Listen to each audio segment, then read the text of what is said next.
Okay, we've sent our objects into layout, and we now have them all loaded in. And if you notice, what we also did was we went ahead and named each one of the pieces of the object according to which part it was. So we have 1-1, 1-2, and 1-3 for for that one section, the first cut we made, and then the three variations of it. And then we just pretty much did that all the way down. Piece 5 is only one piece by itself, and that wasn't broken up, and that's a sort of a large piece. And you can rename them the same way we named the planet cut and the regular planet and all that. Okay, and before we go ahead and start texturing it, we're going to set up all of our pivot points for each of the objects, and then we're going to assign our nulls to each section and each set of pieces. I'm going to go ahead and switch the perspective view just so we can see this a little bit better. And what we're going to want to do now, so that we can see each individual object as we're assigning our pivot points, or moving our pivot points around, we're going to hit Shift and O and then P to bring up the properties, or you can do Objects and then hit Properties. And we're going to select the Render tab, and we're just going to set our object dissolve to 100%. And I'm going to go and do that on every single object.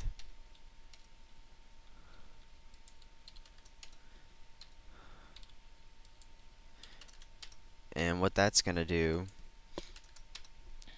is pretty much dissolve all of our objects to the point where you can't see them except for the object that's selected. And that way we'll be able to go in and assign each, and go back to that one, and that looks like, and it won't let you go any bit over 100, so we don't have to worry about that.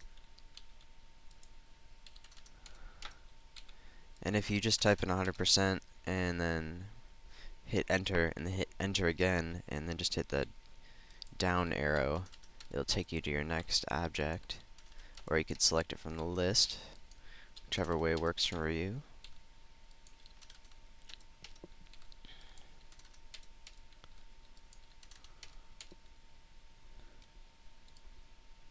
Okay, we have all of our objects dissolved now. We can close out that panel, and we want to switch to a different object, because right now the planet that's all cut up does not need to be changed as far as its pivot goes, because we're really not going to be animating that section too much. And planet cut we can leave where it is. Planet main we can leave how it is. Cut's not going to be in the scene, so we can select the planet cut and just hit the minus key on the keyboard and then clear that from the scene. And planet main we'll leave how it is right now. And now we'll go ahead and actually, if you could see here, we do have a few missing polygons right there. And if you wanted to, you could go ahead and clean those up in Modeler. We're just going to leave them right now because they shouldn't show up. If we have shadows on and all that, you really won't be able to see that. Okay, so I'm going to select Modify and then move Pivot from Translate. And go ahead and just move these pivot points for each of the objects into about the center. And that's so that we can rotate them, and they'll rotate correctly as they're spinning. And we'll just go down to the next object and just keep doing this for all of our objects, using the down arrow key to cycle through each of the objects. And we're in perspective view here, and we're just rotating around and alt-clicking to rotate the view, just so that we make sure we're totally in the center. well, at least as close to it as possible. It doesn't have to be perfect for this, just as close as we can, so that we're not rotating from the center of the planet. Because if you haven't done too much animation before, and you haven't really worked with pivot points, if we were to try to rotate this object, as you can see, it's rotating from that pivot point. So if we move the pivot point to the center of the object, it will rotate from that center, as you can see right here, and that's, of course, a lot more realistic.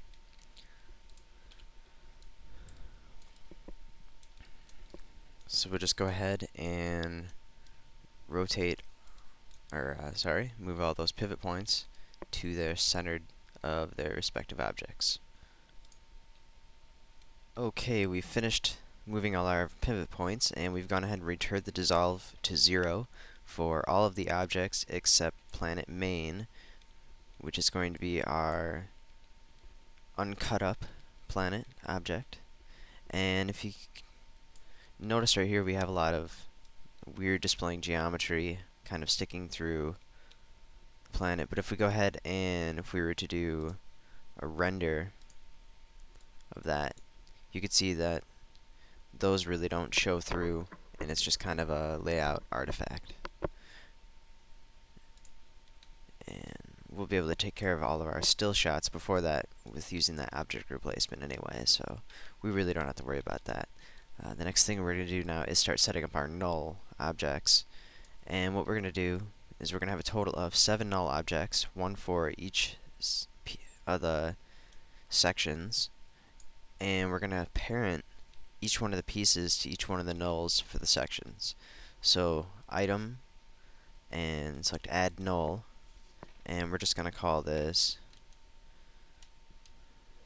001 dash null 001, and click OK. And we can leave the null in the center, or we can find out exactly where that piece is, and it looks like it's going to be over here, so we can just kind of move that into place. It doesn't have to be perfect, but if we were to move it, then it'll also affect our other objects as we parent them to that null. So we'll just go ahead and leave it in the center, and then we don't really have to worry about it too much. And we're going to have each one of those other objects kind of rotating independently from that null. So we'll select planet 1, and we're going to hit M to bring up our motion options, and we'll set our parent to null 001. And then we'll hit the down arrow key and select that planet 2 and assign it, and then planet 3, or 1-3, and set it to that null. And now we're on to the second piece, so we can add the null, call it null 002, and then we can assign, we need to make sure we select that right group, planet 2-1, parent it to null 2, and then down arrow key, and just parent all the 2 dash objects to that null. And now we need to do null underscore 003, and we'll select a third group, and parent item null 3, down arrow key, and select the other sections of 3 dash objects, and there's 5 in that one. And now we'll create null number 4, and we'll go ahead and select our pieces for 4, and we'll parent that to null 4, and move along through the line. And now for the 5th piece, it's all by itself, so we're not gonna need a null for that. And we'll move on to 6.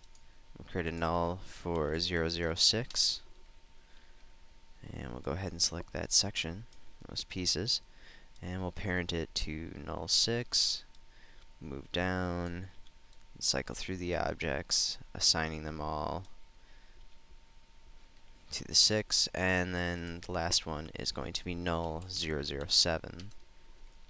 And we'll go ahead and select that 7 set, and parent that to 7, and down arrow key to cycle through, and just assign them all to null 7. Okay, now we have all this set up, and if we were to grab, let's say null 4, and we modify and move it, you can see that we have that whole section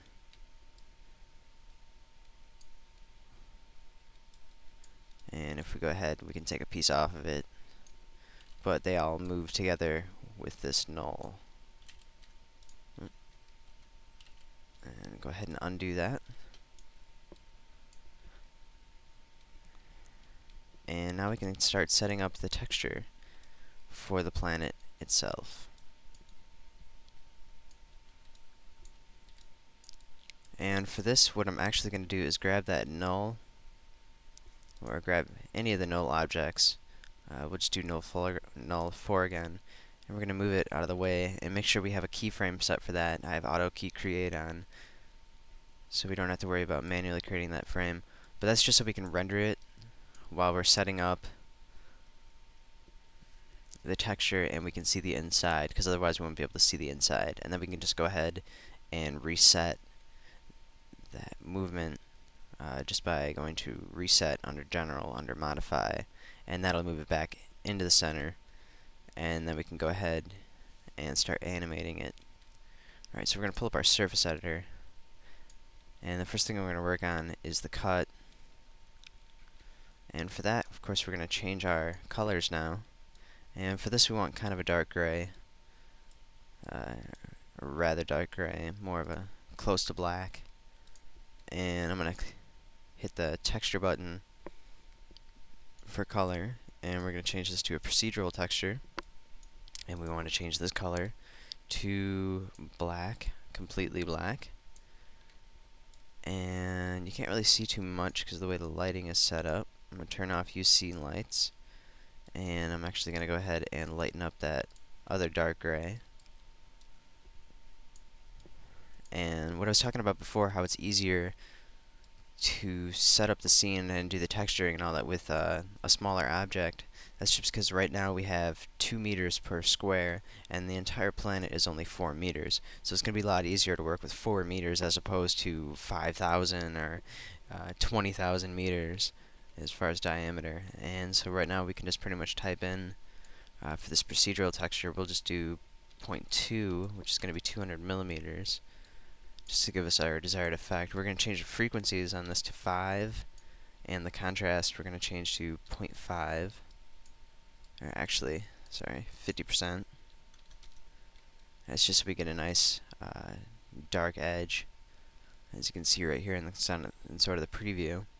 The small power we're going to change to 0.75, just so we get a lot more variation in there. I'm going to go ahead and render that really quick, and we can take a look and see how that looks. And we have that kind of charred looking texture on there, and the size seemed to be right, enough variation in there. Alright, and we're going to add a little bit of specularity and reduce the glossiness quite a bit. And make sure we have smoothing on, and then we're going to make a bump map for it. We're going to change that bump map to procedural, and we're also going to do turbulence, which is the default type, which is the kind we had for the color map was turbulence, but that's the default procedural texture that will come up. And we're going to change the value of this to 100%, the frequencies of this to 5, contrast to 50%, small power 0.75, and that's just so it matches up. But we're going to also have to change our size to 0.1. Actually, I think that was 0.1 before. Nope, we did 0.2. So we'll change this to 0.2, which is going to be 200 millimeters. And now if we do a render of this, hit F9 on the keyboard, or render, and click render frame. And now you can see you have some nice definition here. Because we added the specularity to brighten up certain parts of the object, and what I'm going to do is click this color and actually make it a little bit darker. And we're going to make it darker too because we're going to have a lot of extra lights in the scene once we start setting up the explosion. And this will be bright enough as it is. Maybe just a little bit darker than that. Go ahead and render it again. And then the inside one is black, so we don't need to worry about that. But we also want to add a little bit more of a bump to it. So I'm going to add a procedural layer. And we're going to change this to additive. And we're going to select... let's see... We'll do a crumple. And we'll change this to 0.3. And we're going to change our texture value to 200%. And our small power to 0.5. And we'll go ahead and render that and see how that looks. And it's really dark right now, but once we get the other lights, you'll really be able to see that. We have a nice, real, distorted looking texture right there. Looks like lots of bits and pieces have been broken off, and that's a little charred from the explosion, which is what we need. And that texture is done. And we're going to move on to the actual planet now. So I'm going to close up the surface editor really quick, and we can take this null, modify, and we're going to reset so that we get it back into view, and pull the surface editor back up. And now we have our full planet in the background, and we can start to define the texture on this. And I've actually included some textures from Random Textures 3, Downtown Surfaces, because we have this kind of neat wood texture that's in it. And if I scale that down to 25%, you can take a look at it. And it looks real neat. It's got a lot of variations and stuff like that. And that'll give a real neat texture to the planet. And what we're going to do is we're going to use that as a diffuse map. So we want to set up the color. And we're going to kind of more set this up as if it was almost like a moon and not so much a planet. So we don't really have to worry about atmosphere or anything like that. And we're going to set that up to it's kind of a greenish gray. It's like a tan color. And we'll click the diffuse map button, little T. And we're going to select that image, which is wood 002. And if we take a look at how it looks in the layout, you can see it's kind of strange looking as a planar map. So we're going to change this to actually a spherical map on the Y. And we're going to change our wraparound mount to 2. And actually maybe 3 on both the width and the height. And turn off pixel blending because it's a high resolution object, so we won't need to blend our pixels together. And we're going to change our blending mode too, because right now this is going to be really dark when it renders. If you take a look at this little preview, we can go through and kind of figure out which one looks the best without making it too dark. And normal is quite dark, so we can do either multiply, a difference looks like it'd be okay, and additive.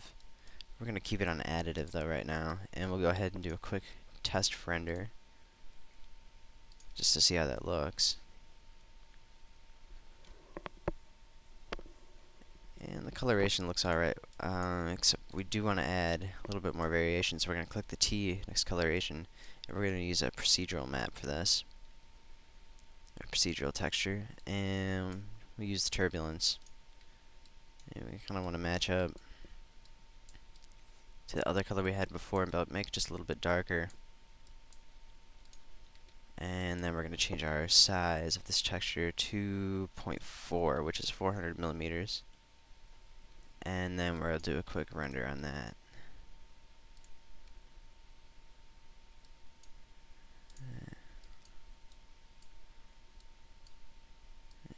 Play around here to see how that looks. We'll change that to multiply. Make it just a little bit darker. so it shows up a little better. Maybe we'll change the scale down to 0.2 and use 200 millimeters. Render that, see how that looks. And that looks a little bit better. Now we wanted to define our bump map. So actually for the bump map, what we can do is just take our diffuse map and copy all layers, use texture, and then pull up our bump map texture and paste replace all layers. And that way we get the exact same map, and we're just going to use that wood as a bump map as well. We don't need a separate texture for that. I'll include the bump map we have for it, but it's pretty much just a black and white image of the actual texture. And I can go ahead and change the amplitude on that because we're working with the planet and we're going to want it a little bit bigger, about 2.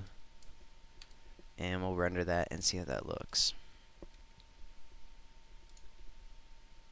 There's going to be a nice little bump in here. We're going to turn on our anti-aliasing, so we'll select camera, go to properties, and anti-aliasing we're going to do PLD.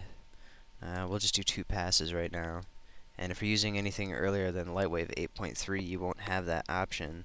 So you can just do low anti-aliasing, which is a classic anti-aliasing, which would be a 5 pass. So I'm going to render that really quick, take a look. And it looks pretty good. We got little bits of bumps around here. We are going to want to add a little bit more of a bump to it though. So we'll add another layer on top of that. And this time we'll just add a procedural. And we'll change that to 0.2. And we'll do an additive. And we'll change the opacity down to about 50%. And just to see how that looks. And it looks pretty good. We have a nice defined edge here. Very bumpy looking planet. But there's one other thing we are going to have to do now. We're pretty much complete, except we need to change our diffuse sharpness. And because we're working with such a, well, what is going to appear to be a large object, which we need to change this diffusion so that it's more like a planet's diffusion. So we'll just go to advanced, and if you take this diffuse sharpness slider and we'll just move that up, as you can see we start to get that planet line. And we don't need to go to 100% because it's a little too drastic, but maybe about 61 or so. And render that and see how that looks. Okay, we have a little bit too much bump in here on that procedural texture, so we'll go ahead and we'll just change that, knock it down just a little, just so we're not getting quite so much. And maybe we'll make it a little bit smaller. We'll go 0.05, which is going to give us 50 millimeters. And then we'll take this wood texture too. We'll change the amplitude down to 1, because we just don't want too much bump along that line. There we go. It looks a lot better now. It's defined, but not too defined. And like I said, it's a planet that looks a little more like a moon. But this way we don't really have to worry about the atmosphere too much. And you can still get the basic principles of how to blow it up. And of course there's planets that do look like moons. So, who's to really say what looks like what? Alright, so we're gonna go ahead now and actually grab one of those nulls and just take a look. Move that out. And do another quick render just to take a look and see how the two look together. And they look pretty good, so I'm going to go ahead and I can just undo that move. And actually, for this, go back to the surface editor and change the planet just a little. And maybe we want to make it just a little bit more brown, a little more reddish. And we'll render that.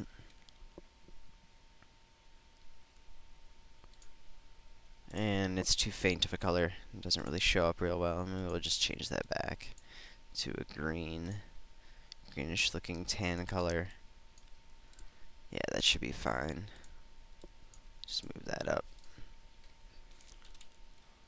Okay, now we want to define or kind of figure out how long we're going to want the animation to be. And because of the amount of pieces that we have, because we have so many, there's around 30 sections, we're going to need time to make sure we get everything blown up without hurrying it too much. And I think probably an 8 or 9 second animation should take care of that. And so we'll set our frames to, we'll do 270. And that'll give us 9 seconds. And that's kind of a long animation, but we have so many pieces and so much going on in the animation. Of course, if we really do break it down, there's only about 7. So actually we can bring that down a little. And maybe we'll set it to 210, which is 7 seconds. And that way, 7 pieces, about a second for each little section blowing up. And they don't exactly all have to be 1 second after another. But that gives us a little bit of time. Plus we can also have a little bit of time before the planet actually explodes. Just a few, maybe a second render of just the planet by itself, which is why we're going to have that object replacement. And if we actually go back and take a look, if I render it now, I'll move the camera using T, make sure camera selected using T to move and Y to rotate. And I'm going to render it from the side about right here, and as you can see the light, we'll have that diffuse line down here. And we'll go ahead and render that frame. So we can take a look. As you can see, we have a little bits all jumbled and kind of sticking out there, and that a lot of that's caused by all those other objects showing up. So actually, if I grab this planet main, and if I move that off to the side, and we can compare, and I don't have shadows on, so we don't have to worry about that right now, but we can kind of take a look at the differences between these two objects. And actually that one's not showing up, that's right, because we have object dissolve on it, so we're going to change the dissolve on that main planet down to 0, and go ahead and render that.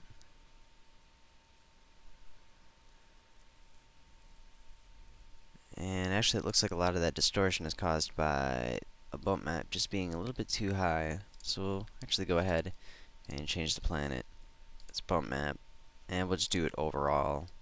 So we could just use this bump value right here down to 50. Actually, we'll maybe go bring it down to 40 and go ahead and render a frame on that and see how that looks. Because we want to have a nice bump in there, but we don't want it too much where it'll make the object seem small, because the larger the bump map, the smaller the object, because then the planet's going to look uneven, and it is supposed to be round. And actually that looks pretty good. And in this case, with this bump map, actually we don't really have to worry about too much this object replacement, because they look pretty much the same.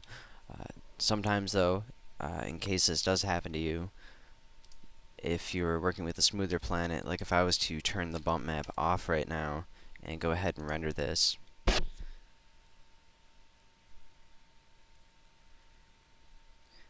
take a look here. You'll see we do have a little bit of distortion, like right here, kind of coming off. And depending how the lighting is, I guess it is pretty much just where our lights are at. It doesn't look so bad. But if you take a look, it does kind of shoot off right here just a little bit. It's a little bit lighter, and you don't have this nice fine line. And that's not really caused by a bump too much. That's caused by the fact that we have our planet broken up into so many pieces. And pretty much the way to fix that, like I said, is to have this extra object in here. But it seems like with our bump map and the way we have it set up, we're actually not going to need that. But I will set the scene up anyway with it, because most of the time you will need that replacement object, at least for an object like a planet or something that you're going to be showing before you blow it up. So I'll go ahead and hit modify, reset, and move that planet back into position. And now the next thing we're going to do is start animating our object.